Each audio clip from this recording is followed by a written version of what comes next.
नमस्ते दोस्तों। आज की इस क्लास में अपन जो जुलाई मंथ की कंप्लीट मैगज़ीन है, उसको करने वाले हैं। इसकी जो फुल लेंथ वीडियो जो होगी ना, फुल लेंथ जो वीडियो, वो आपको कहाँ पर मिलेगी? ऐप पर, हमारे मोबाइल एप्लीकेशन पर, जिसकी लिंक डिस्क्रिप्शन में दे रखी है। और वहाँ पर बहुत अफोर्डेबल प्राइस में ₹499 में आपके लिए कोर्स लॉन्च कर रखा है।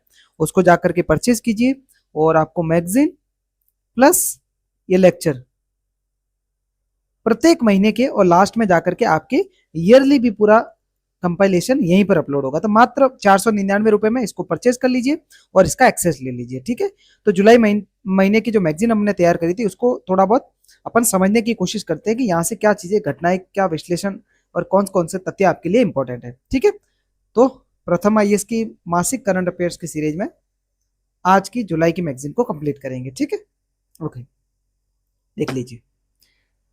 अब इसमें जो अपना इंडेक्स है, पहले गवर्नेंस को कवर करेंगे, फिर जो अंतर्राष्ट्रीय संबंध से रिलेटेड जितने भी चीज़ें आई है, फिर द्विपक्षीय संबंध, द्विपक्षीय साझेदारी, इकोनॉमी, सामाजिक मुद्दे, रक्षा एवं सुरक्षा, पर्यावरण, भूगोल, चर्चा में रही घटनाएं, विज्ञान तकनीक, हिस्ट्री, संस्कृति विरासत, व्यक्तित्व और कौन कौन से पुरस्कार चर्चा में रहे उनको देखेंगे, और योजनाएं और कुछ कुछ पहले भी अ, अ, जुलाई मंथ में कुछ रही थी, उनको भी अपन डिटेल में देखेंगे।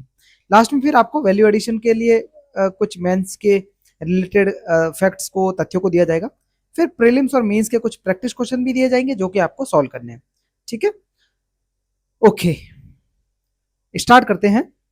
देखिए, गवर्नेंस से रिलेटेड कुछ न्यूज में रहा था, बहुत इंपॉर्टेंट, जिसमें जो शेड्यूल कास्ट जो है उनके भीतर उपवर्गीकरण की बात हुई है, subcategorization within schedule castes. ठीक है, तो चर्चा में क्यों? सर्वोच्च न्यायालय की 7 न्यायाधीशों की संविधान पीठ ने यह परीक्षण किया कि क्या जो राज्य अनुसूचित जाति है ना, वो आरक्षण कोटे के भीतर उप कोटा बना सकते हैं या फिर नहीं बना सकते। एससी, एसटी, सब कैटेगराइजेशन की बहुत सारी न्यूज हर दिन बनी रहती है। तो उससे क्या होगा कि जो एससी समुदाय के बीच में जो आरक्षण का लाभ है, उसको न्याय संगत तरीके से वितरित किया जा सकता है। आगे समझ में? ठीक है, अब उपवर्गीकरण होता क्या है? देखिए, उपवर्गीकरण का अर्थ है अनुसूचित जो जातियां हैं, उनके जो आरक्षण का जो भी उनका कोटा है, उनमें जो सबसे ज्यादा पिछड़े हुए हैं, है ना, उनके प्रतिनिधित्व को अ, सही तरीके से न्याय संगत रूप से वितरित करना है, जिससे उन सभी को एकदम न्यायपूर्वक लाभ मिल सके। आगे समझ में? और इसका उद्देश्य ये है कि भाई कुछ प्रभावशाली जो एससी समुदाय है, उनके बीच में जो आरक्षण लाभ है वो संकेंद्रित हो गए, उनको दूर करना है। और एट द एंड आपको सबसे जो वंचित समुदाय है इस शेड्यूल कास्ट में, उनको भी वो प्रतिनिधित्व आपको प्रदान करना है। ठीक है, ओके, बैकग्राउंड क्या है? देखिए, आर्टिकल 341 है ना, वो राष्ट्रपति को प्रत्येक राज्य और केंद्र शासित प्रदेश यूटी में अनुसूचित जो जातियां हैं उनकी सूची अधिसूचित करने का अधिकार देता है। तो एससी की जो लिस्ट होगी, सूची होगी, उसको कौन अधिसूचित करता है? आर्टिकल 341 के तहत राष्ट्रपति। आगे समझ में? ये प्रीलिम्स का पॉइंट है। ठीक है, अब दिक्कत क्या हो रही है? कई राज्यों ने वर्षों से, जो कुछ ऐसी समुदाय हैं उनको आरक्षण का बहुत बड़ा लाभ मिल रहा है, जबकि कुछ जो अन्य समुदाय हैं उनको शिक्षा के स्तर पर हो चाहे सरकारी रोजगार के स्तर पर हो, वो बहुत ज्यादा पिछड़ गए। इसीलिए सब कैटेगराइजेशन बहुत ज्यादा जरूरी होगी। पंजाब, आंध्र प्रदेश जैसे जो राज्य हैं, उनमें सबसे पिछड़े एससी समुदायों के लिए आरक्षण के भीतर उपवर्गीकरण शुरू करने का प्रयास स्टार्ट हो चुका है। तो ये आपके पास एग्जाम्पल भी हो गए कि भाई हाँ, ऐसा काम कहाँ कहाँ हो रहा है, पंजाब, आंध्र प्रदेश में ये चीजें हो रही है। आगे समझ में? ठीक है, अब जुडिशियल कुछ केसेस हुए हैं, उनको देख लेते हैं कि किस तरीके से इससे रिलेटेड कुछ मुद्दे सुप्रीम कोर्ट में डिस्कस हुए और वो कुछ उस पर फाइंडिंग्स निकले। देखिए, ईवी चिन्नैया बनाम आंध्र प्रदेश राज्य 2004 का मामला था।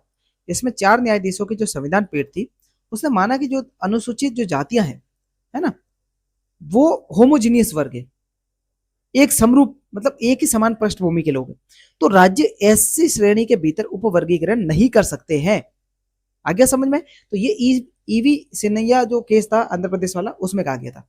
पंजाब राज्य बनाम दविंदर सिंह मामला था 2020 का, इसमें बोला था कि अदालत ने जो चिन्नैया जो विवाद था, बात था, उसके निर्णय पर सवाल उठाया और कहा कि ऐसे समुदायों के भीतर असमानताएं मौजूद है, तो इनको दूर करने के लिए आपको सब कैटेगराइजेशन करना पड़ेगा। ठीक है, तो ये जो 7 जजों की बैठक थी उसमें ये निष्कर्ष निकला कि देखिए अनुसूचित जातियां है वो एक समरूप वर्ग नहीं है, इनमें विभिन्न समुदायों में ऐतिहासिक भेदभाव स्थित है, अलग अलग स्तरों पर इन्होंने भेदभाव के जो दंश है उसको झेला है।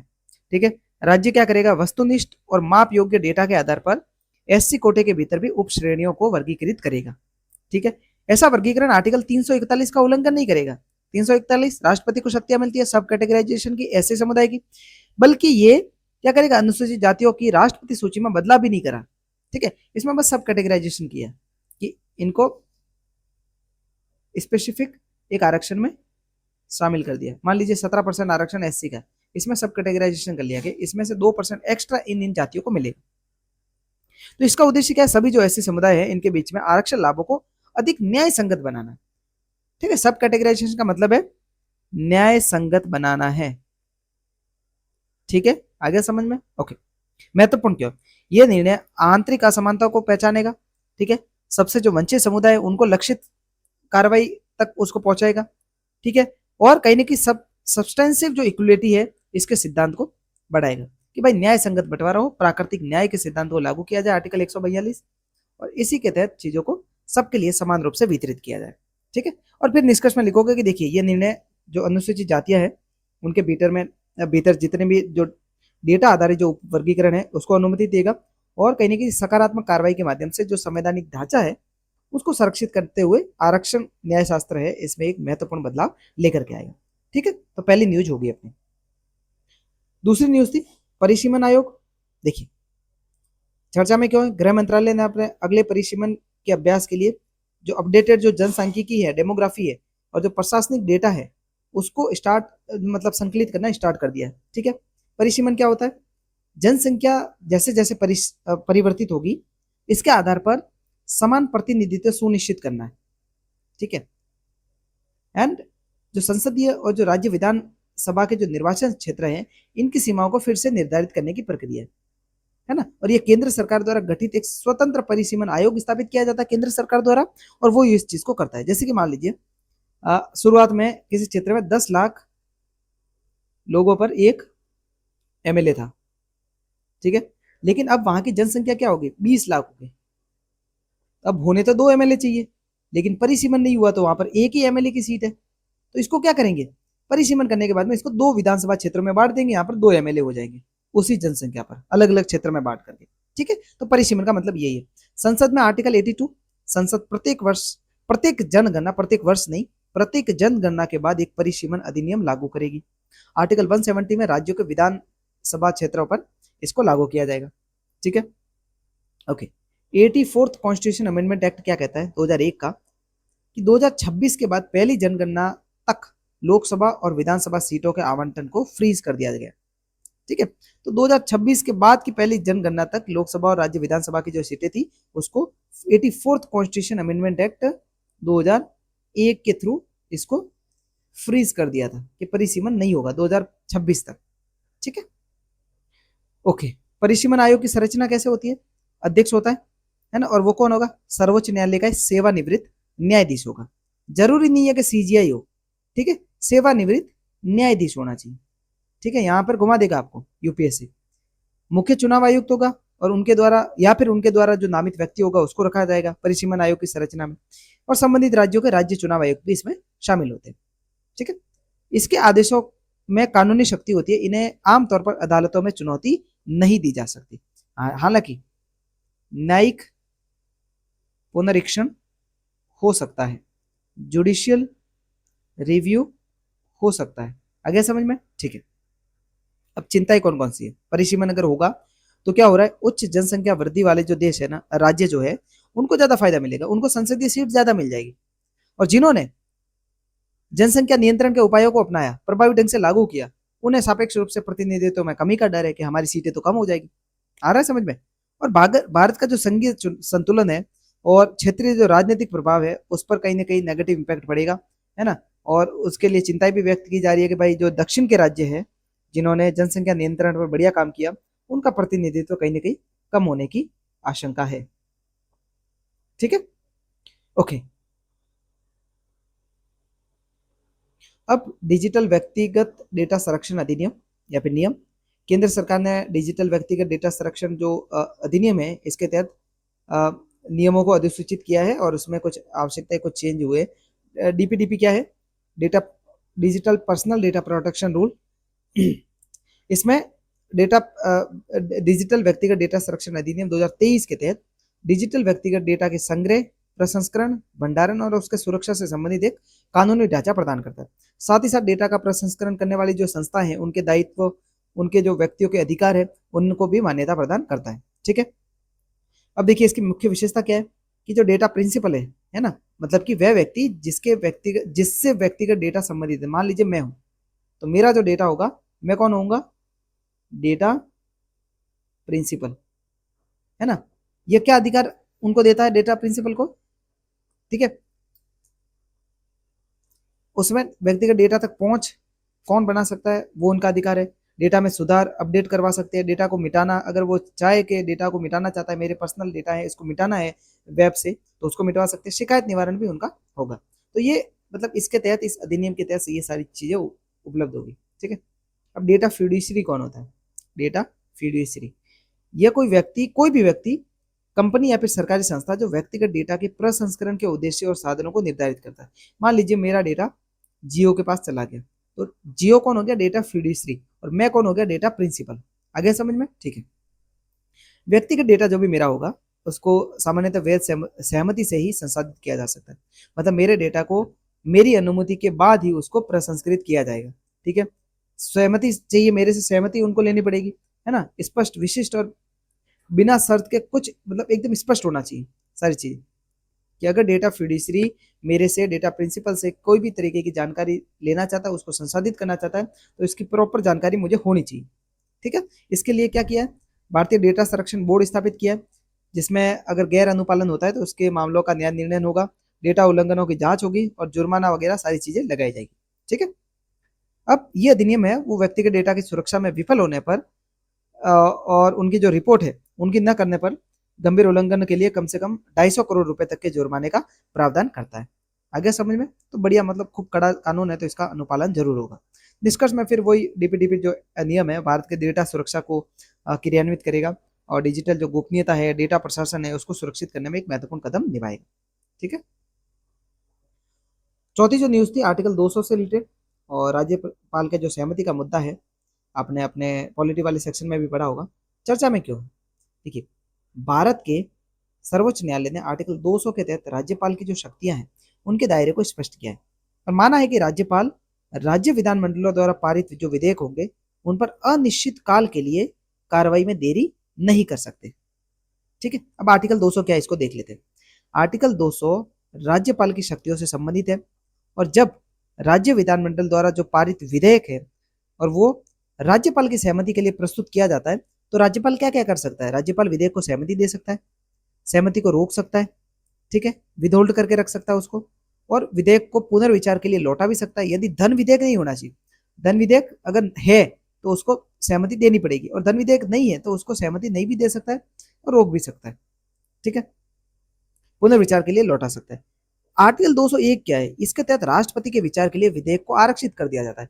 भाई राज्यपाल को ऐसा लगता है कि हाई कोर्ट की सीमाएं कम हो रही है, संघवाद को नुकसान पहुंच रहा है, ठीक है, तो वो राज्यपाल है ना, वो आर्टिकल 201 के तहत इस बिल को राष्ट्रपति के लिए सुरक्षित रख सकता है। आगे समझ में? ठीक है।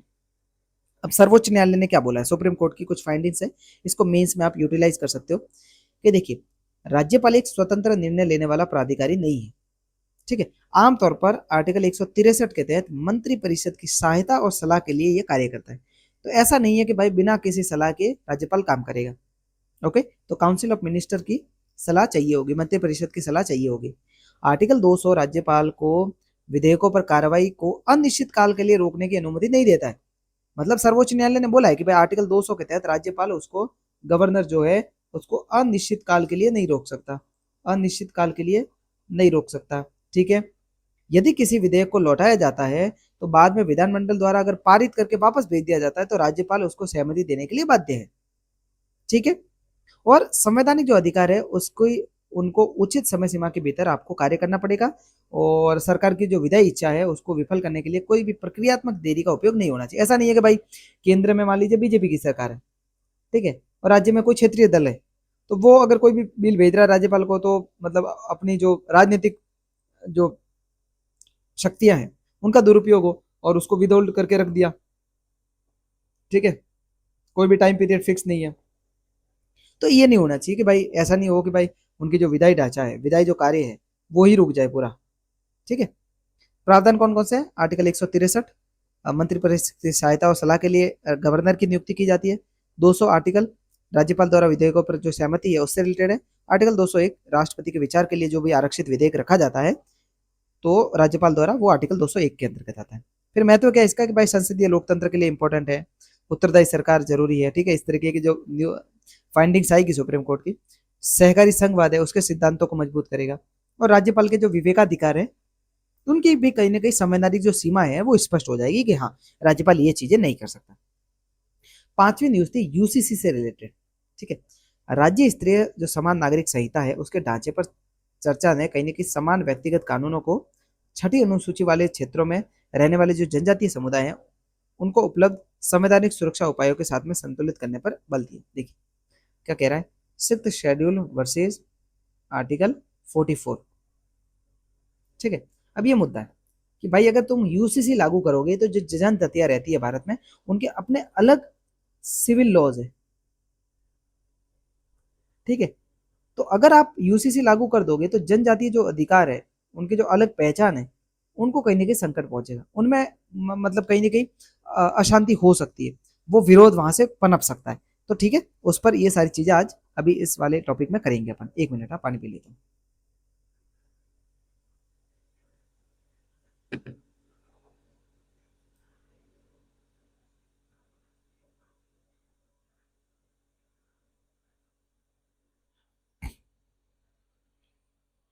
ओके, यूसीसी क्या है?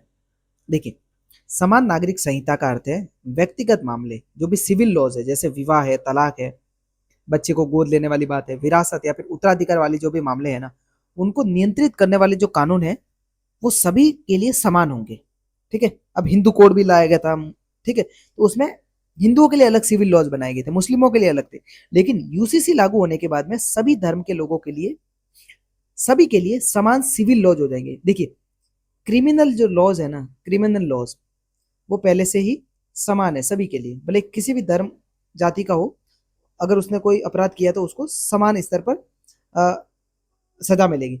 लेकिन सिविल लॉज में ऐसा नहीं है, ठीक है, हिंदू धर्म में अलग है विवाह और तलाक के नियम, मुस्लिम धर्म में अलग है, ईसाइयों के अलग है, तो ये भारत में कहीं ना कहीं समान करने की कोशिश यूसीसी के थ्रू की जा रही, ठीक है।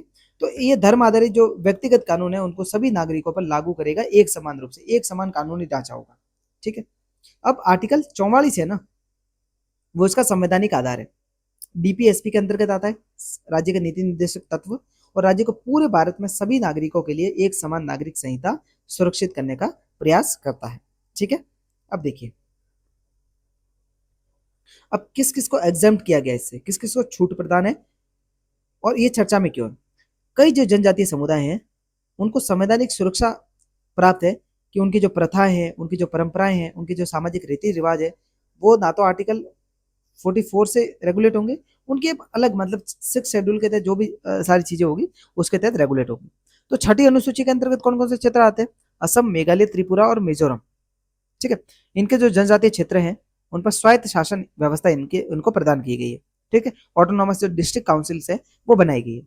स्वायत्त जो जिला परिषद है, ठीक है, ऑटोनॉमस डिस्ट्रिक्ट काउंसिल्स, उनके माध्यम से जो भी रूढ़िगत जो उनकी कानून है, सामाजिक जो प्रथा है, भूमि प्रबंधन से रिलेटेड जितने भी कानून है, विवाह विरासत संबंधी जो भी रीति रिवाज है, ठीक है, वो सारी उन पर 6 शेड्यूल एंड जो ऑटोनॉमस डिस्ट्रिक्ट काउंसिल है उनसे सारी चीजें रेगुलेट होती है, ठीक है। ओके, अब देखिए संवैधानिक उपाय क्या क्या। आर्टिकल 371 ए, ये नागालैंड के जो रूढ़िगत कानून है और जो धार्मिक प्रथा है उनको विशेष सुरक्षा प्रदान करता है। आर्टिकल 371 जी मिजोरम के लिए समान सुरक्षा प्रदान करता है। छठी अनुसूची जो है वो जनजातियों के लिए स्वायत्त शासन और जो पारंपरिक जो संस्थाएं हैं उनकी रक्षा करती है। ठीक है, मुद्दे क्या है?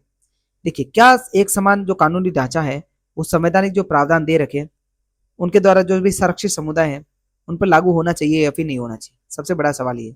ठीक है, लैंगिक न्याय है, कानूनी एक रूपता है, उनको सांस्कृतिक जो स्वायत्ता है और जो जनजातीय पहचान है इसके साथ संतुलित करना पड़ेगा कि भाई अगर किसी जनजाति में महिलाओं को ज्यादा अधिकार नहीं प्राप्त है, ठीक है, इस तरीके की व्यवस्था है जिसकी वजह से महिलाओं का शोषण हो रहा है, तो लैंगिक न्याय स्टेब्लिश करने के लिए, है ना, और कानूनी समरूपता कि भाई सभी जगह कानून एक एक एक तरीके को, तो कानूनी समरूपता प्रदान करने के लिए आपको कहीं ना कहीं आर्टिकल जो 44 है इसकी जरूरत पड़ेगी। ठीक है, और फिर लिखना है भाई लास्ट में कि भाई यूसीसी छूट पर बहस, भारत के जो विविध जनजातीय समुदाय हैं उनको दी गई जो संवैधानिक सुरक्षा है उनको बनाए रखते हुए कानूनी एक रूपता प्रदान करने की जो चुनौती है उसको रेखांकित करते हुए आपको समाधान प्रस्तुत करना है। समर्थ पंचायत पोर्टल न्यूज में था, पंचायती राज मंत्रालय द्वारा इसको डिजिटल प्रशासन को मजबूत करने के लिए लॉन्च किया गया है। इससे राजस्व संग्रह में सुधार आएगा और ग्राम पंचायत स्तर पर जो भी रिकॉर्ड है उसको डिजिटलाइज करके रखा जाए और उसको सुरक्षित रखा जाए, इसके लिए समर्थ पंचायत पोर्टल इसको विस्तारित किया गया। ठीक है, समर्थ का मतलब क्या है? सेल्फ रेलियंट एंड इम्पावर्ड पंचायत, पंचायती राज मंत्रालय। ठीक है, ग्राम पंचायत को वित्तीय और प्रशासनिक रूप से जो उनकी क्षमता है उनको विकसित करना, उनको बढ़ाना और एक डिजिटल प्लेटफॉर्म प्रदान करना। ठीक है, ये पोर्टल स्वयं के स्रोत ओन सोर्स रेवेन्यू से मतलब उनको सुधार लाने में और पारदर्शी जो स्थानीय प्रशासन है उसको बढ़ावा देने में कहीं ना कहीं केंद्रित है। ठीक है, मुख्य विशेषता देखिए, पंचायती जो परिसंपत्तियां हैं, जो संपत्तियां हैं, उनका अभिलेखों का जो डिजिटलाइजेशन करना है। ठीक है, स्थानीय जो भी टैक्स है उनका ऑनलाइन मूल्यांकन और संग्रह करना, गांव स्तर पर जो परिसंपत्ति है उनके रजिस्टरों को रखरखाव के रूप में उनको सुरक्षित रखना डिजिटल रूप में, वित्तीय लेन देन की डिजिटल ट्रैकिंग करना, वास्तविक समय पर जो राजस्व निगरानी डैशबोर्ड है उसका निगरानी करना, और जो करदाता है और जो पंचायत समितियों का जो केंद्रीय डेटाबेस है उसको तैयार करके रखना इसकी मुख्य विशेषता रही है। संवैधानिक आधार, भारतीय संविधान का भाग 9 पंचायती राज संस्थाओं से रिलेटेड है और आर्टिकल 243 जी जो है वो पंचायतों को स्थानीय स्व सरकार की जो संस्था है इसके रूप में कार्य करने की शक्ति प्रदान करता है। ठीक है, यह पहल देखिए बलवंत राय मेहता समिति किससे रिलेटेड है? पंचायती राज से। ठीक है, और उनके द्वारा जो लोकतांत्रिक विकेंद्रीकरण का जो दृष्टिकोण है उसको लागू किया गया है। अब देखिए एक और न्यूज थी, मुख्यमंत्रियों का चुनाव आने के बाद इस्तीफा।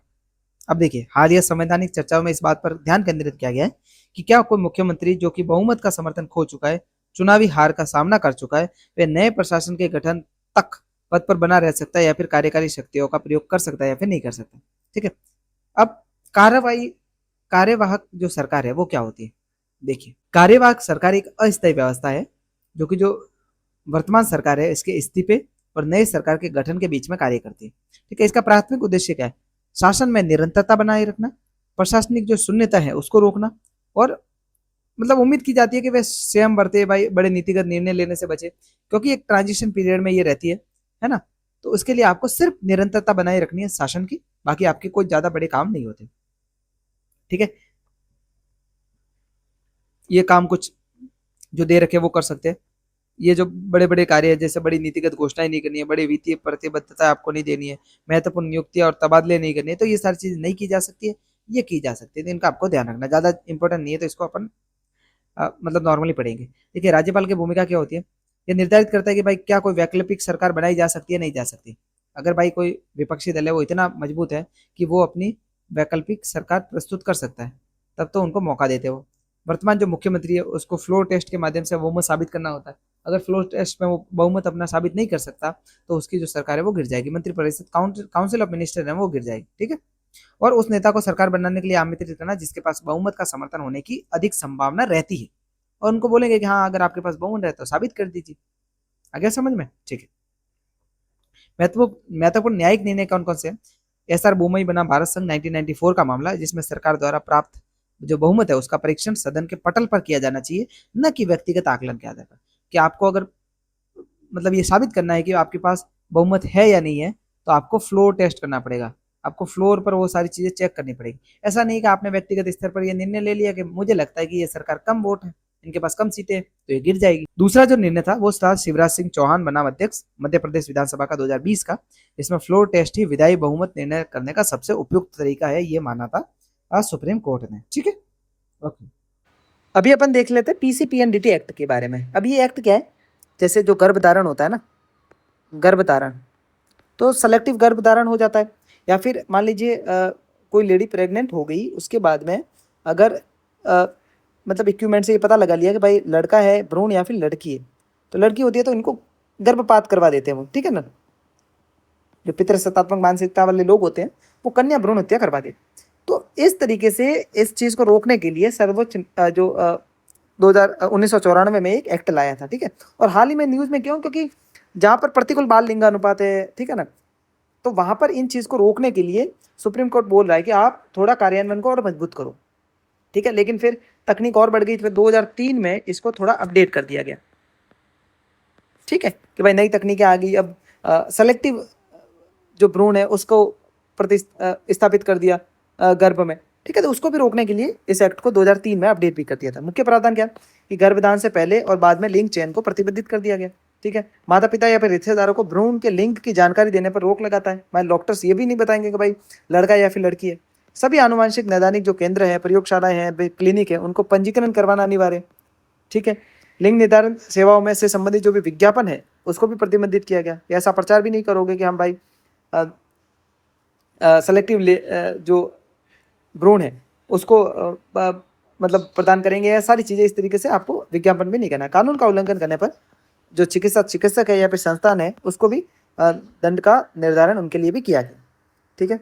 अब नैदानिक तकनीकों का अनुमत का प्रयोग, मतलब कौन कौन सी तकनीकें हैं, प्रसव से पहले की जो निदान तकनीकें हैं उनका उपयोग केवल निम्नलिखित चीज़ों का पता लगाने के लिए किया जा सकता है। क्या क्या, आनुवंशिक असामान्यताएं है, मतलब जेनेटिक एबनॉर्मलिटीज है कि भाई मतलब अंग पूरी तरीके से विकसित नहीं हो पाए हैं बच्चे के भ्रूण के, ठीक है, तो वो पता लगा सकते हैं। क्रोमोसोमल विकार हो सकता है ना। मेटाबॉलिक जो डिसऑर्डर है वो हो सकते हैं। जन्मजात जो कुछ असामान्यताएं हैं उनका पता लगा सकते हैं, या फिर कुछ वंशानुगत अगर बीमारियां हैं तो इन सारी चीज़ों का तो पता लगा सकते हैं। लेकिन आप ये नहीं पता लगा सकते कि भाई इनका जेंडर क्या है, ठीक है।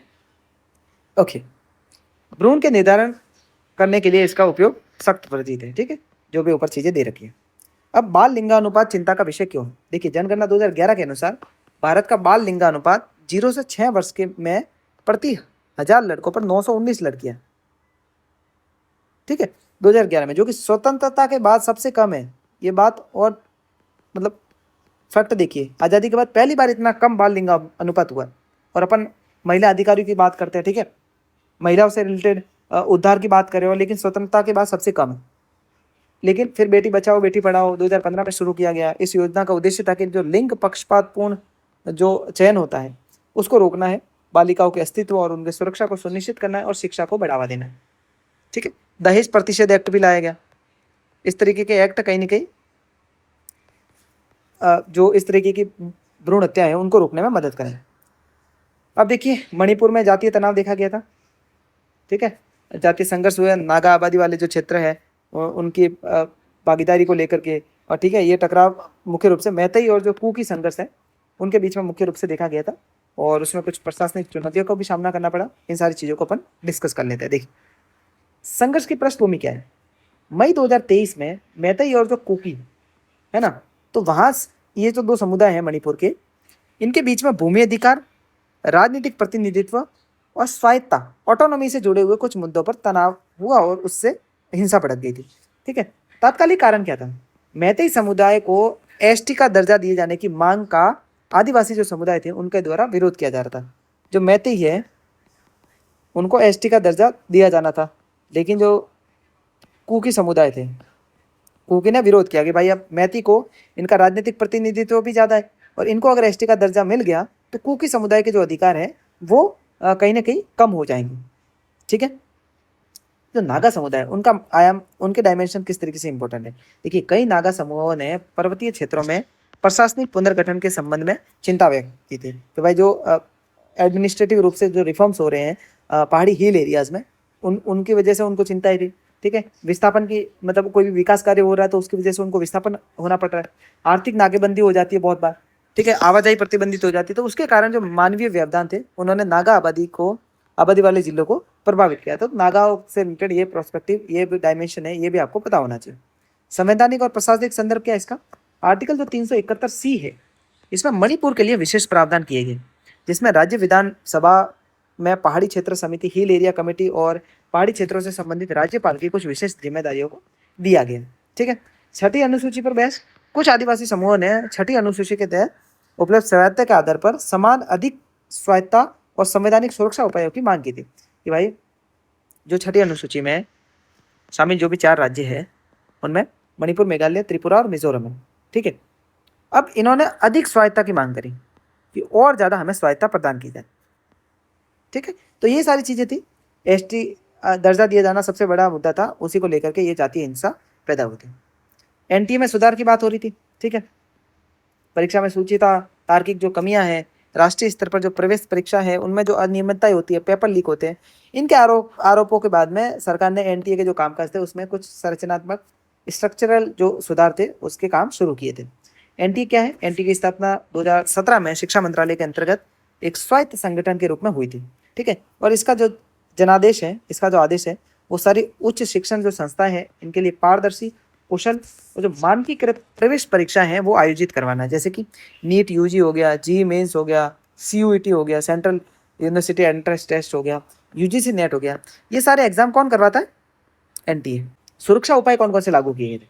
देखिए, परीक्षा सुरक्षा को मजबूत करने के लिए सबसे पहले तो परीक्षा केंद्रों पर उन्नत निगरानी बनाए रखना। ठीक है, निगरानी के लिए तकनीकी जो उपयोग है उसको बेहतर करना, प्रश्न पत्र जो प्रबंधन हो रहा है उसको बहुस्तरीय सत्यापन तंत्र से आपको विकसित करवाना, मतलब मल्टी लेयर उसका सत्यापन होगा, उसको चेक किया जाएगा। ठीक है, लॉजिस्टिक और केंद्र प्रबंधन में क्या सुधार होगा कि परीक्षा केंद्रों का बेहतर आवंटन हो, ऑडिटिंग अच्छे तरीके से होनी चाहिए, राज्य प्रशासनिक जो केंद्र है, जिला अधिकारी है, उनके साथ में उन्नत रूप से समन्वय आपको स्टेब्लिश करना है।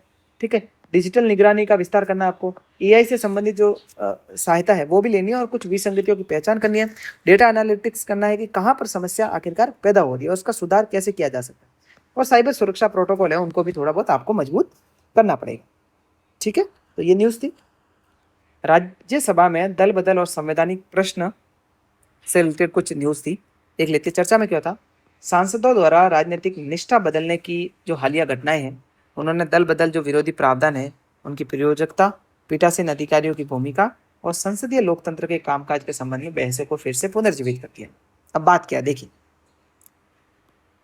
जो सांसद होते हैं उनकी राजनीतिक निष्ठा होती है एक तो, ठीक है, और वो अगर दल बदल करके दूसरे दल में जा रहे हैं, ठीक है, दल बदल करके जा रहे हैं और दल बदल के लिए जो भी प्रावधान आपने एंटी डिफेक्शन लॉ लाया, ठीक है, और उसके बाद संशोधन भी हुआ, स्प्लिट की जगह मर्जर शामिल कर दिया, फिर भी मतलब चीज़ें ऐसी है कि अभी भी एक पार्टी के लोग दूसरी पार्टी में जा रहे हैं। उसमें पीठासीन अधिकारी की भूमिका को लेकर के बहुत बार चर्चा होती है कि अगर पीठासीन अधिकारी जब तक नहीं बोलेगा कि भाई दल बदल हुआ है या फिर नहीं हुआ, तब तक वो लागू नहीं हो पाएगा।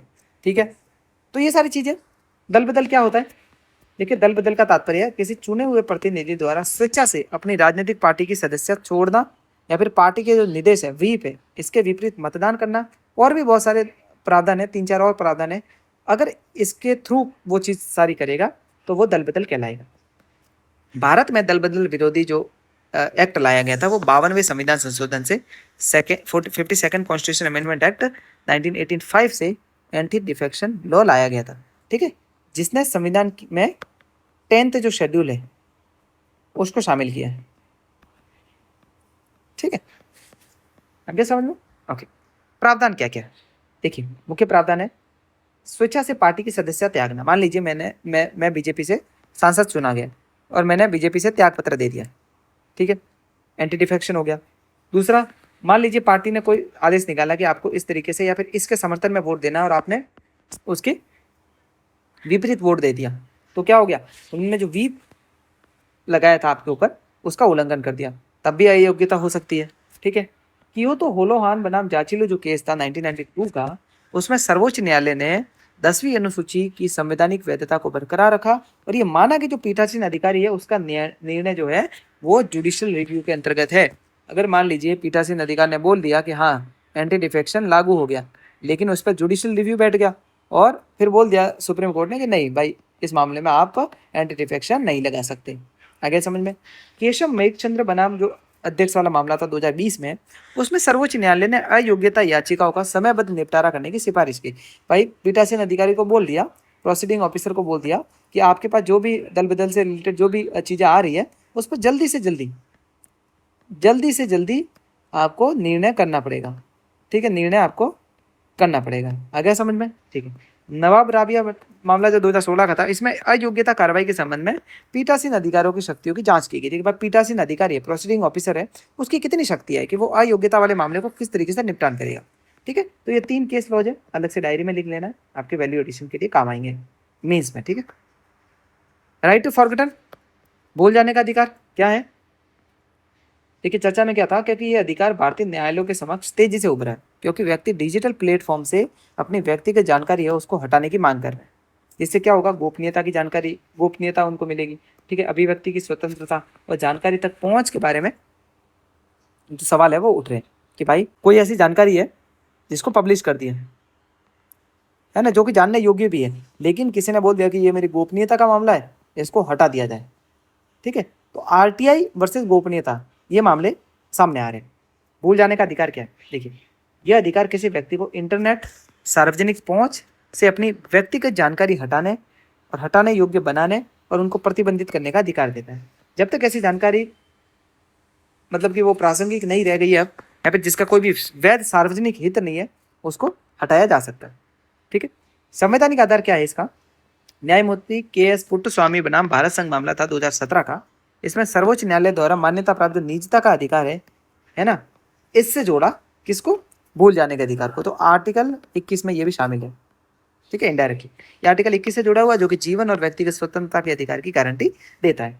व्यक्ति की गरिमा, प्रतिष्ठा, सूचनात्मक स्वायत्ता है, उसकी रक्षा करना इसका मुख्य उद्देश्य। आगे समझ में? ठीक है। चिंता क्या क्या? देखिए, निजता बनाम अभिव्यक्ति की स्वतंत्रता। देखिए, जानकारी हटाना जनता के जानने के अधिकार से टकराता है। आगे समझो, तो आर्टिकल 21 वर्सेज आर्टिकल 19। ठीक है, निजता बनाम न्यायिक पारदर्शिता की अदालती फैसले सार्वजनिक दस्तावेज है। जानकारी हटाने से कानूनी शोध प्रभावित हो सकता है। ठीक है, भाई जानकारी हटा दी और उसमें कुछ न्यायिक निर्णय थे, उनको भी हटाना पड़ेगा आपको। ठीक है, डीपीडीपी जो डिजिटल डेटा प्रोटेक्शन एक्ट था 2023 वाला, इसमें भी व्यक्तिगत डेटा को मिटाने का अधिकार मिला हुआ है। ठीक है, तो इसके थ्रू आप जान सकते हो कि कैसे कैसे चीज़ें विकसित हुई है। नेक्स्ट न्यूज़ थी, सर्वोच्च न्यायालय ने न्यायाधीशों की संख्या में वृद्धि की बात करी है।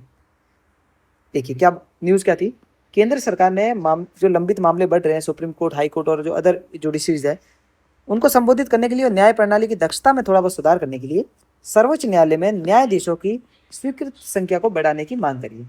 आगे समझ में? संवैधानिक प्रावधान क्या है? देखिए, आर्टिकल 124। आर्टिकल 124 भारत के सर्वोच्च न्यायालय की स्थापना का प्रावधान कर देता है। ठीक है, प्रारंभ में संविधान में एक मुख्य न्यायाधीश 1+7 यानी कि कुल 8 थे जब इस्टेब्लिश हुआ था। ठीक है, और संसद को किसको अधिकार है? संसद को, इस बात को ध्यान रखना, संसद को कानून बनाकर न्यायाधीशों की संख्या को बढ़ाने का प्रॉपर अधिकार मिला हुआ है। ठीक है, आगे समझ में? ओके, अब 2019 तक कितना था? 1+33, 34 थे। अभी संख्या बढ़ेगी, कितनी होगी वो बाद में देखा जाएगा, लेकिन सबसे पहले 8 थे और अब 34 तक पहुंच गए। ठीक है, कौन बढ़ाता है? संसद। न्यायाधीशों की संख्या बढ़ाने की आवश्यकता और लाभ क्या है? देखिए, मामलों का भारी बकाया है कि मतलब बहुत सारे सर्वोच्च न्यायालय में 80,000 से भी ज़्यादा लंबित मामले पड़े। टोटल देखे तो 5 करोड़ प्लस जुडिशरी में लंबित मामले पड़े, पेंडिंग केसेस है। संवैधानिक मामले देखिए, कई महत्वपूर्ण संवैधानिक पीठ के मामले वर्षों से लंबित पड़े। ठीक है, मामलों का तेजी से निपटान करना, मौजूदा जो न्यायाधीश है उन पर बोझ कम करना, विशेष पीठों का गठन करना और नागरिकों के लिए न्याय तक बेहतर पहुंच प्रदान करना ही इसका मुख्य उद्देश्य है। ठीक है, प्रथम आइए इसके कोर्सेज से रिगार्डिंग अगर आपको कोई भी डाउट हो, इस नंबर पर कॉल कर सकते हैं, इस नंबर पर व्हाट्सअप मैसेज कर सकते हैं। हमारी टीम आपको with in 10 minute doubt clear कर देगी। ठीक है, आपका रिप्लाई 10 मिनट के अंदर अंदर मिल जाएगा। ओके, तो पॉलिटी वाला सेक्शन खत्म हो गया। अब जो वर्ल्ड अफेयर्स है उसको देख लेते हैं कि जुलाई महीने में कौन कौन से वर्ल्ड अफेयर्स की न्यूज़ आपके लिए काम की थी। सबसे पहले फिलिस्तीन बोल सकते हैं या फिर फिलिस्तीन बोल सकते हैं। उसका जो 2 स्टेट सॉल्यूशन है वो क्या है? देखिए, सबसे पहले तो देख लेते हैं कि ये न्यूज़ क्यों थी चर्चा में फिलिस्तीन को लेकर के। फिलिस्तीन देखिए, गाजा पट्टी या फिर इजराइल वाला मामला है, हर बार न्यूज़ में रहता है। ठीक है, तो अब इस बार क्या चर्चा में था कि ब्रिक्स विदेश मंत्रियों की बैठक में 1967 से पहले की जो सीमाएं थी उनके आधार पर पूर्वी जेरूसलम को राजधानी बना करके एक संप्रभु फिलिस्तीन राज्य के समर्थनों को दोहराया गया। ठीक है, फिलिस्तीन जो ब्रिक्स के विदेश मंत्री उनकी बैठक में 1967 में। भारत ने अभी गाजा में जारी संघर्ष, पश्चिमी एशिया में अस्थिरता, इनकी बातचीत के जरिए जो 2 स्टेट जो समाधान था इसके प्रति अपनी प्रतिबद्धता पुष्ट करेगी। देखिए मैप के थ्रू देख लेते हैं। ये फिलिस्तीन स्टेट, वेस्ट बैंक वाला एरिया, ठीक है, ये है गाजा स्ट्रिप और ये दूसरा बचा हुआ इजराइल। ठीक है, ओके। अब अपन 2 स्टेट सॉल्यूशन को देख लेते हैं कि जो फिलिस्तीन का जो द्विराज्य जो समाधान है वो क्या है। देखिए 2 स्टेट समाधान इजराइल और जो फिलिस्तीन है उसके संघर्ष को कम करने के लिए एक ढांचा प्रस्तावित किया था। ठीक है, जिसमें 2 अलग अलग राज्यों का निर्माण करना था और जो भी इनकी जो जातीय जो संघर्ष वहाँ पर था उसको खत्म करना था। ठीक है, एक तो क्या था स्वतंत्र इजराइल और एक स्वतंत्र और संप्रभु राष्ट्र कौन सा था, फिलिस्तीन, जो मैंने मैप में भी बताया। ठीक है, ये वाला, ये फिलिस्तीन राज्य, ठीक है, और ये गाजा स्ट्रिप वाला जो एरिया था ना वो भी फिलिस्तीन में ही शामिल था और इसके अलावा जो भी बाकी बचा हुआ था वो इजराइल स्टेट था। ठीक है, तो ये द्विराष्ट्र जो समाधान है वो प्रस्तुत किया गया था। प्रेजेंट में क्या है कि फिलिस्तीन में देखिए वेस्ट बैंक एक तो आ गया, वेस्ट बैंक वाला पूरा मामला, गाजा स्ट्रिप, ये दोनों मिलकर के क्या था, फिलिस्तीन। ठीक है, अब जो पूर्वी जेरूशलम है ना, वो फिलिस्तीन की राजधानी के रूप में कार्य करेगा और दोनों राज्य फिर अपने अपने जो अंतर्राष्ट्रीय स्तर पर जो भी मान्यता प्राप्त सीमा है उसके अंतर्गत शांतिपूर्ण तरीके से रहेंगे। लेकिन चीजें बदली। ठीक है, 1967 में सीमाएं स्थापित की गई और 1967 में ही 6 डे वॉर भी स्टार्ट हो गया और इसने जो पहले से मौजूद जो युद्ध विराम रेखाएं थी उनमें कहीं ना कहीं वापस उन्होंने इजराइल ने कब्जा कर लिया। ठीक है, वेस्ट बैंक, गाजा स्ट्रिप, पूर्वी जेरूशलम, गोलन हाइट्स है, तो इनके ऊपर संघर्ष फिर उसके बाद से स्टार्ट हो गया। 1967 में सीमाओं का निर्धारण हुआ और उसी के बाद से संघर्ष भी स्टार्ट होना शुरू हो गया।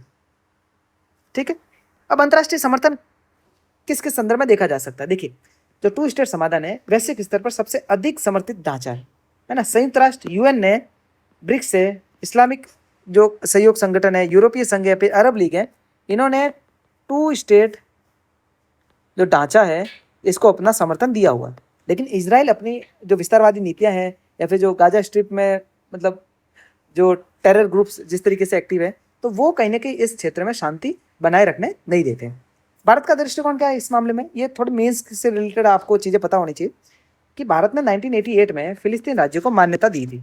ठीक है, और पहला गैर अरब देश था जिसने फिलिस्तीन को मान्यता दी थी और फिर उसने लगातार जो भी फिलिस्तीन वाले मुद्दा था उसमें भारत ने अपना समर्थन दिया था। ठीक है, भारत क्या बोलता है कि भाई इजराइल और फिलिस्तीन है, इस पर सीधी बातचीत होनी चाहिए, एक संप्रभु, व्यावहारिक और स्वतंत्र फिलिस्तीन राज्य होना चाहिए और एक शांतिपूर्ण तरीके से सह अस्तित्व के साथ में संवाद की नीति अपनानी है आपको और कूटनीति से सारे विवादों का समाधान करना है। वॉर लास्ट है, मतलब युद्ध है ना वो अंतिम हथियार होना चाहिए। क्या होना चाहिए, अंतिम हथियार। इससे पहले आपको कूटनीतिक स्तर पर बातचीत से सारे मामले को सुलझाना। ठीक है, अभी हाल ही में जैसे मतलब अभी 1-2 साल पहले भी इनमें युद्ध चल रहा है और लगातार चलता ही रहता है। ठीक है, ओके। साथ ही साथ भारत ने इजराइल के साथ में रक्षा, कृषि, नवाचार, जल प्रबंधन और जो आतंकवादी विरोधी जो क्षेत्र है इसके मध्य भी भारत ने इजराइल के साथ में अपने रणनीतिक संबंध है वो बना रखे। ठीक है, भारत का बढ़िया सहयोगी देश है इजराइल, लेकिन फिलिस्तीन को भी भारत एक द्विराष्ट्र जो सिद्धांत है उसको भी समर्थन देता है। ठीक है, तो भारत संतुलन की नीति अपनाता है। ठीक है, ओके। चुनौतियां क्या क्या हैं, देखिए इजरायली बस्तियां हैं, वेस्ट बैंक में इजराइल ने अपनी बस्तियों का विस्तार किया है। ठीक है, जेरूशलम का जो दर्जा है, इजराइल और फिलिस्तीन दोनों जेरूशलम पर अपनी अपनी राजधानी का दावा करते हैं। भाई जेरूशलम एक पवित्र जगह है। ठीक है, 3 धर्मों की पवित्र जगह, तो वहाँ पर यहूदी, इस्लाम, ठीक है, और इनके लिए पवित्र एक धार्मिक स्थल के रूप में होता है। तो मतलब जेरूशलम चाहता है, इजराइल चाहता है कि भाई जेरूशलम पर उसका कब्जा हो और फिलिस्तीन चाहता है कि जेरूशलम पर उसका कब्जा हो। तो जेरूशलम जो मुख्य राजधानी क्षेत्र है वो फिलिस्तीन का इलाका है, तो उस पर इजराइल अपने दावे बार बार प्रस्तुत करता है, उसी की वजह से युद्ध भी चलते रहते हैं। सुरक्षा की चिंता है, देखिए इजराइल सीमा पर जो हमले होते हैं वो कहीं ना कहीं उस एरिया में अनसर्टेनिटी को बढ़ाता है। ठीक है, व्यापार भी प्रतिबंधित हो जाता है बहुत बार, है ना, और रणनीतिक विखंडन भी होता है, राजनीतिक विखंडन भी होता है कि जैसे फिलिस्तीन राज्य है उनके जो राजनीतिक गुट है, फतेह है, हमास है, इनके बीच मतभेदों ने शांति प्रयासों को लगभग जटिल बना के रखा है कि भाई शांति प्रयास जब भी होते हैं हमास जैसे संगठन उसका मतलब उसको लागू होने नहीं देते और इधर इजराइल भी अपनी जो प्रोएक्टिव जो राजनीति है और रणनीतिक संबंध है, क्योंकि यूएसए का सपोर्ट है उसको, तो वो कहीं ना कहीं इस तरीके की बातचीत में ज़्यादा विश्वास नहीं रखते हैं। ठीक है, फिर निष्कर्ष में वही है कि देखिए, राजनीतिक और सुरक्षा बाधाओं के बावजूद द्विराज्य समाधान इजराइल और फिलिस्तीन के बीच में स्थायी शांति का सबसे व्यापक और स्वीकृत मार्ग है। आपने देखा भी है ना, बहुत सारे देशों ने, ग्रुप्स ने भी इसको स्वीकारा। तो आप यही लिखोगे कि इस तरीके से चीज़ों को सुलझाया जा सकता है। ठीक है, अभी ईरान इजराइल संघर्ष देखा गया, इसको देख लेते हैं। ईरान और इजराइल के बीच में तनाव बढ़ा, सैन्य टकराव हुए और एक बड़े क्षेत्रीय युद्ध की आशंका भी बढ़ी। ठीक है, विशेष रूप से जो हॉर्मुज स्ट्रेट है उसकी सुरक्षा को लेकर के चिंता जताई गई, क्योंकि वो वैश्विक जो ऊर्जा आपूर्ति है उसका बहुत महत्वपूर्ण स्थल है। ठीक है, तो अगर ईरान और इजराइल इन दोनों के बीच में युद्ध होता है तो जो हॉर्मुज स्ट्रेट है, ठीक है, वो कहीं ना कहीं प्रभावित होती है। ठीक है, ओके। संघर्ष की प्रकृति देख लेते हैं। नेचर ऑफ द कन्फ्लिक्ट क्या है, क्या कारण है।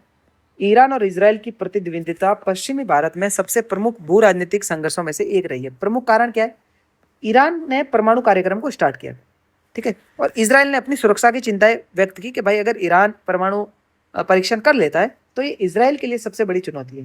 क्यों, क्योंकि वो उसका जो विचारधारा का या फिर जो वैचारिक जो मतभेद है उनके बीच में देखे जाते हैं। ठीक है, हिजबुल्ला, हमास और अन्य जो क्षेत्रीय समूह है वहाँ, वो ईरान द्वारा समर्थित है। तो अगर उनको कहीं ना कहीं परमाणु हथियार मिल गए ईरान से, तो इजराइल अपने आप की सुरक्षा को लेकर के चिंतित था। ठीक है, पश्चिमी एशिया में क्षेत्रीय जो प्रभाव है वो भी स्थापित करने की होड़ है कि भाई इजराइल चाहता है कि उसका प्रभाव जो वेस्ट एशिया है उसमें बना रहे, और ईरान चाहता है कि भाई उसका प्रभाव बना रहे। तो ये भी चीज़ है। ठीक है, अब हॉर्मुज जो स्ट्रेट है एक रणनीतिक चौक पॉइंट है ना। सबसे पहले तो आपको जानना है कि ये ओमान और ईरान के बीच में स्थित है ना। फारस की खाड़ी और ओमान की खाड़ी और अरब सागर को ये जोड़ता है। ठीक है, मेनली फारस की खाड़ी और ओमान की खाड़ी, इनके बीच में वैश्विक तेल का लगभग 20% यानी 1/3 तेल व्यापार इसी मार्ग से होता है। ठीक है, सऊदी अरब, इराक, कुवैत, संयुक्त अरब अमीरात, कतर, ईरान, इनके लिए प्रमुख एक निर्यात का मार्ग भी है। ठीक है, अब देखिए वैश्विक जो गतिशीलता है उसमें पश्चिमी एशिया में कुछ बदलाव आ रहे हैं, उसको देख लेते हैं कि किस तरीके से डायनेमिक्स है वो बदल रही है। ठीक है, एसिमेट्रिक वॉरफेयर है, मतलब कैसे, असममित युद्ध कहते हैं। जो पारंपरिक सैन्य दक्षता है उनके स्थान पर अब ड्रोन, सटीक जो निर्देशित गाइडेड मिसाइल है, साइबर हमले हैं, समुद्री व्यवधान है, इनके आधार पर अब नए तरीके के युद्ध छिड़ गए। ठीक है, दूसरी चीज, अब इसमें लेबनान, हिजबुल्ला, यमन में हूती विद्रोही जो है, सीरिया, इराक के जो सशस्त्र समूह है, संयुक्त राज्य अमेरिका जैसी जो बाहरी शक्तियां हैं वो भी यहाँ पर एक्टिव देखी जाती है। तो ये भी चिंता का विषय है। ठीक है, एक तो भाई अब ड्रोन की, मतलब अब हथियारों की जगह ड्रोन से वॉर लड़े जा रहे हैं, और दूसरा संघर्ष क्षेत्र का भी विस्तार हो गया। भाई अमेरिका भी इसमें अब प्रत्यक्ष रूप से शामिल होने की कोशिश करता है। ठीक है, वैश्विक ऊर्जा को लेकर के क्या चिंता का विषय देखा जा सकता है। देखिए, तेल की कीमतों में अस्थिरता आएगी अगर व्यापार रुक जाएगा। ठीक है, आपूर्ति है वो रुक जाएगी, तो कहीं ना कहीं जो वैश्विक आपूर्ति श्रृंखला है वो खत्म हो जाएगी। इससे तेल की जो कीमतें हैं वो मतलब अस्थिर हो जाएगी, बढ़ जाएगी, बहुत ज़्यादा बढ़ जाएगी। हॉर्मुज जो स्ट्रेट है इसके माध्यम से, मतलब जो भी तेल आता है, अगर वो रुक गया तो कीमतों में भारी उछाल आ सकता है, तेल की कीमतों में। समुद्री व्यापार का जोखिम है, कैसे भाई, अगर इस एरिया में युद्ध रहेगा तो जो बीमा प्रीमियम वो भी बढ़ जाएंगे। आ रहा है समझ में, जो मतलब आपको जो ट्रांसपोर्टेशन जो लागत है, जो माल ढुलाई की लागत है वो भी बढ़ जाएगी, और जहाज मार्ग जो है वो भी काफ़ी महंगा हो जाएगा। ठीक है, अभी तक सस्ता था, तो इस तरीके के युद्ध कहीं ना कहीं जहाज मार्ग को भी एक्सपेंसिव बना देंगे। ठीक है, एलएनजी जो सप्लाईज है, कतर जैसे जो बड़े एलएनजी निर्यातक है, इस पर भारत की निर्भरता है, और वो भी कहीं ना कहीं मतलब इस तरीके की चिंताओं से ग्रसित है। भारत के लिए क्या निहितार्थ है, भारत के ऊपर क्या इम्पैक्ट पड़ेगा। देखिए, ऊर्जा सुरक्षा का मामला है। देखिए, भारत खाड़ी क्षेत्र से कच्चे तेल, एलएनजी का बड़ा हिस्सा आयात करता है। ठीक है, व्यवधान से आयात बिल बढ़ जाएगा, करंट अकाउंट डेफिसिट है वो बढ़ जाएगा, है ना। भारत का रुपया है वो गिर जाएगा। भारतीय प्रवासी, देखिए पश्चिम एशिया में 90 लाख से भी अधिक भारतीय रहते हैं, तो उनकी सुरक्षा भी भारत की प्राथमिकता है, उनकी सुरक्षा भी भारत को करनी है, तो वो भी एक बड़ा मुद्दा है। साथ ही साथ व्यापार और कनेक्टिविटी का भी मामला है कि देखिए खाड़ी क्षेत्र भारत के सबसे प्रमुख राजनीतिक और व्यापारिक भागीदारों में से एक है। तो अगर वहाँ पर युद्ध छिड़ते हैं तो भारत का व्यापार है वो भी प्रभावित होगा नेगेटिव रूप से। ठीक है, अब निष्कर्ष में लिखना है कि देखिए, ईरान और इजराइल संघर्ष केवल पश्चिमी एशिया तक सीमित नहीं है, ये वैश्विक ऊर्जा सुरक्षा, समुद्री व्यापार, क्षेत्रीय स्थिरता है, उसको गहराई से प्रभावित कर रहा है। ठीक है, अब जो अपनी अगली न्यूज़ थी वो थी भारत नहीं, अमेरिका चीन शिखर सम्मेलन और भारत के रणनीतिक स्वायत्ता को लेकर के कुछ मुद्दे थे, उस पर अपन डिस्कस कर लेते हैं। चर्चा में क्या था, संयुक्त राज्य अमेरिका और चीन के बीच में हाल ही में उच्च स्तरीय बैठक हुई थी, है ना, और दुनिया की दो सबसे जो बड़ी अर्थव्यवस्था है उनको एक रणनीतिक प्रतिस्पर्धा पर ध्यान केंद्रित करने पर जोर दिया गया था। ठीक है, भारत ऐसी अपनी स्थिति में अपनी रणनीतिक जो स्वायत्ता है, स्ट्रेटेजिक जो ऑटोनॉमी है, उसको भी मजबूत करा है। तो देखिए, यूएसए प्लस चाइना अगर साथ में आ रहे हैं, ठीक है, तो भारत के लिए चिंता का विषय रहता है ना, क्योंकि अब यूएसए चाइना की तरफ अगर बढ़ रहा है, उनकी तरफ साझेदारी करनी है, भागीदारी के लिए बढ़ रहा है, तो ये भारत के लिए चिंता का विषय ना। कैसे अपन देखते हैं, अब देखिए, अमेरिका और चीन की रणनीतिक प्रतिस्पर्धा को समझना है कैसे। एक तो तकनीक, एक सेमीकंडक्टर जो क्षेत्र है उसमें प्रभुत्व है, ठीक है, चाइना का, वर्सेस यूएसए में टेक्नोलॉजी है। आपूर्ति जो श्रृंखला है, सप्लाई चेन है, उस पर नियंत्रण है, चाहे किसका, चीन का। एआई और जो उभरती प्रौद्योगिकियां है वो चीन में कहीं ना कहीं बढ़ रही है। ठीक है, हिंद प्रशांत क्षेत्र में, इंडो पैसिफिक क्षेत्र में जो सैन्य प्रभाव है किसका, चीन का, वो बढ़ रहा है। स्ट्रिंग ऑफ पल्स की जो नीति है उनकी, तो ये कहीं ना कहीं कुछ चिंता के विषय है। फिर एक टर्म आती है इकोनॉमिक डी रिस्किंग। ये क्या होता है, आर्थिक जोखिम को कम करने से तात्पर्य महत्वपूर्ण मतलब ये है कि महत्वपूर्ण क्षेत्रों में किसी एक देश पर अत्यधिक निर्भरता को कम करना, जबकि आर्थिक संबंध पूरी तरीके से खत्म नहीं होने चाहिए। ठीक है, इसके तहत आपूर्ति जो श्रृंखला है उसका विविधीकरण करना, स्वदेशी निर्माण को बढ़ावा देना, ये सारी चीजें शामिल होती है। डी रिस्किंग मतलब आपको रिस्क नहीं लेना है, एक ही देश पर पूरी तरीके से निर्भर नहीं रहना है। आपकी जो आपूर्ति है, सप्लाई है, वो अलग अलग देशों से सुनिश्चित होनी चाहिए। थोड़ा इस देश से मंगा लिया, थोड़ा इस देश से क्या कि अगर एक देश के साथ आर्थिक संबंध आपके थोड़े खराब भी हो गए तो भी ज़्यादा आपको रिस्क नहीं रहेगा सप्लाई का। ठीक है, भारत का दृष्टिकोण क्या है, देखिए, स्ट्रेटेजिक ऑटोनॉमी की बात हमेशा भारत करता है। भारत रणनीतिक स्वायत्ता की बात करता है, यानी कि किसी भी महाशक्ति या फिर गुट के साथ में पूरी तरीके से भारत नहीं जुड़ा है आज तक, है ना। अपने जो राष्ट्रीय हित है उसको हमेशा सर्वोपरि रखा और एक स्वतंत्र विदेश नीति और सुरक्षा नीतियों को अपनाया। ठीक है, अमेरिका के साथ कैसे संबंध है भारत के, देखिए, क्वाड, कामकासा, लेमोआ, बेका, आईसेट जो पहल है, जो क्रिटिकल एंड इमर्जिंग टेक्नोलॉजी से रिलेटेड जो भारत के साथ में साइन करी अमेरिका ने, इन सब के माध्यम से भारत है वो अपने संबंधों को मजबूत करे। ठीक है, इन सब के बारे में आपको पता होगा, थोड़ा गूगल कर लीजिएगा। ठीक है, क्योंकि लंबा डिस्कशन हो जाएगा फिर।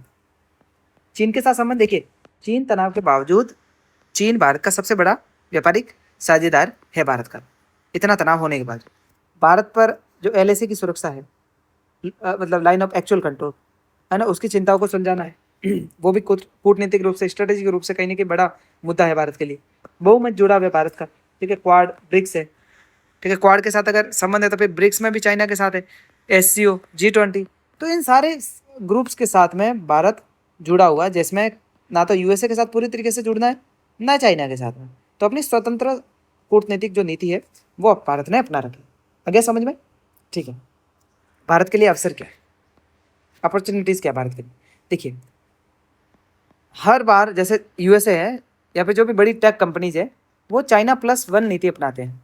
मतलब आप अगर मैन्युफैक्चरिंग सारी चाइना में करवा दोगे तो जो प्राइस कंट्रोल है वो पूरी तरीके से चाइना, और जो सप्लाई पर कंट्रोल है पूरी तरीके से चाइना पर आप डिपेंड हो जाओगे।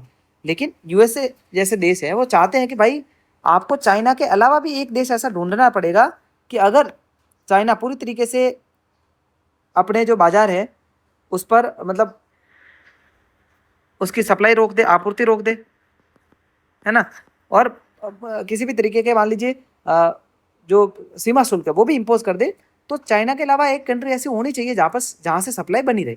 तो चाइना +1 नीति जो है वो कहीं ना कहीं कंपनियों को अपने जो निर्माण कार्य है उसको भारत की तरफ स्थानांतरित करने में मदद कर रही है।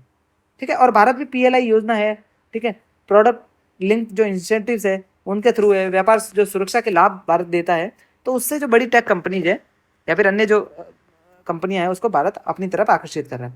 ठीक है, उभरती हुई जो टेक्नोलॉजी है उसमें भी साझेदारी है, जैसे सेमीकंडक्टर निर्माण में हो गया, डिजिटल सार्वजनिक जो अवसंरचना है, एआई है, स्वच्छ ऊर्जा है, इसमें भी भारत एक इन जो यूरोपियन कंट्रीज है या फिर यूएसए है, इनका एक महत्वपूर्ण साझेदार बना हुआ है।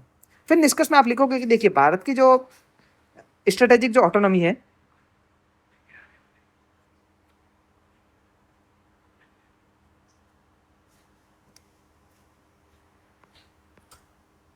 तो भारत की जो ऑटोनॉमी है, स्ट्रेटेजिक ऑटोनॉमी, अब वो भारत को चाइना और अमेरिका की जो प्रतिस्पर्धा है इसके दौर में निर्णय लेने की स्वतंत्रता होनी चाहिए।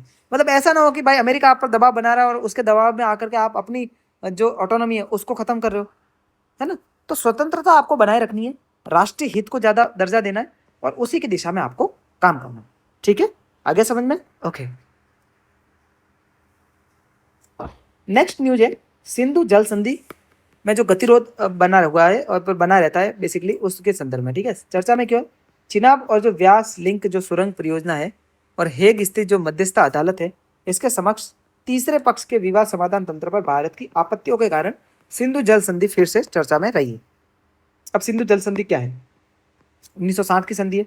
1960 में विश्व बैंक, वर्ल्ड बैंक की सहायता से भारत और पाकिस्तान के बीच में एक संधि पर हस्ताक्षर हुए थे और इसके तहत जो 6 नदियां थी इनके पानी के बंटवारे को सुनिश्चित किया था। जैसे जो पूर्वी नदियां, ईस्टर्न रिवर्स है, जैसे रावी हो गया, ब्यास हो गया, सतलुज हो गया, ठीक है, इसमें अपन मैप के थ्रू भी देखेंगे, उस पर भारत है ना वो अनन्य रूप से उपयोग कर सकता है। जबकि जो पश्चिमी नदियां हैं, सिंधु, झेलम और चिनाब, वो मुख्य रूप से पाकिस्तान हेतु है और भारत सीमित रूप से जो जल विद्युत या फिर कृषि है उसके उपयोग के लिए उसका उपयोग कर सकता है। लेकिन जल विद्युत भी बनानी है और फ्लोइंग वाटर के साथ में, ठीक है, उस पानी को रोकना नहीं है, चलते हुए पानी पर ऐसे बांध बना करके पानी को गिरा करके उसको चलने देना। ठीक है, रन ऑफ रिवर जो प्लांट्स है इस तरीके से उसको शायद टर्मिनोलॉजी है वो बोला जाता है। अब देखिए कौन कौन सी है? सिंधु, झेलम और चेनाब। सिंधु, झेलम और चेनाब, ये तो है पाकिस्तान की रिवर्स। फिर रावी, व्यास और सतलुज, इस पर भारत है। ठीक है, ओके। अब चिनाब व्यास लिंक परियोजना क्या थी? इसका मतलब मुख्य उद्देश्य यह था कि इस सुरंग के माध्यम से चिनाब बेसिन है, इससे पानी के एक हिस्से को भारतीय क्षेत्र में जो ब्यास बेसिन है इसकी तरफ मोड़ना था, ताकि जो जल प्रबंधन है या फिर जो बिजली उत्पादन है उसको अनुकूलित किया जा सके। और पाकिस्तान ने इस पर चिंता जताई थी। क्यों? क्योंकि चिनाब है ना वो पाकिस्तान है और व्यास भारत के लिए, तो चिनाब के अगर जल क्षेत्र को अपन भारत की तरफ मोड़ देंगे तो चाइना ने सॉरी पाकिस्तान ने ऑब्वियसली उसके लिए चिंता व्यक्त करी और ये मामला जो हेग में जो भी इंटरनेशनल कोर्ट ऑफ जस्टिस है वहाँ पर मामला गया और वहाँ पर मध्यस्थता की बात हुई। ठीक है, और भारत ने इस पर आपत्ति जताई कि भाई अपन तीसरे पक्ष को बीच में नहीं लाना है, ये अपन दोनों का मामला है, दोनों ही सुलझाएंगे। संधि के तहत विवाद समाधान तंत्र क्या है? देखिए संधि में त्रिस्तरीय विवाद समाधान तंत्र, एक तो स्थायी सिंधु आयोग है, दूसरा तटस्थ विशेषज्ञ है और तीसरा मध्यस्थता अदालत है। तो भारत का तर्क है कि जो तटस्थ विशेषज्ञ है या फिर मध्यस्थता जो अदालत है इसके समक्ष एक कार्रवाई जो संधि है इसके ढांचे को कमजोर करेगी। तो आपने को क्या करना है, सिंधु जो जल आयोग बना रखा है उसी के थ्रू मामले को सुलझाना है ना। फिर निष्कर्ष में लिखोगे कि देखिए सिंधु जल संधि जो है उसका गतिरोध, जल शासन, जलवायु परिवर्तन और जो जल विज्ञान बदल रहा है उसके बीच में जो 60 साल पुरानी जो संधि है इसके आधुनिकीकरण की मांग हो रही है और इसको आपको अपडेट करना पड़ेगा, तभी जाकर के चीज़ें थोड़ी सुधार हो सकती है। आगे समझ में? ठीक है। आर्कटिक परिषद और भारत का जो ध्रुवीय प्रक्षेप स्थिति है, आर्कटिक काउंसिल से रिलेटेड न्यूज थी।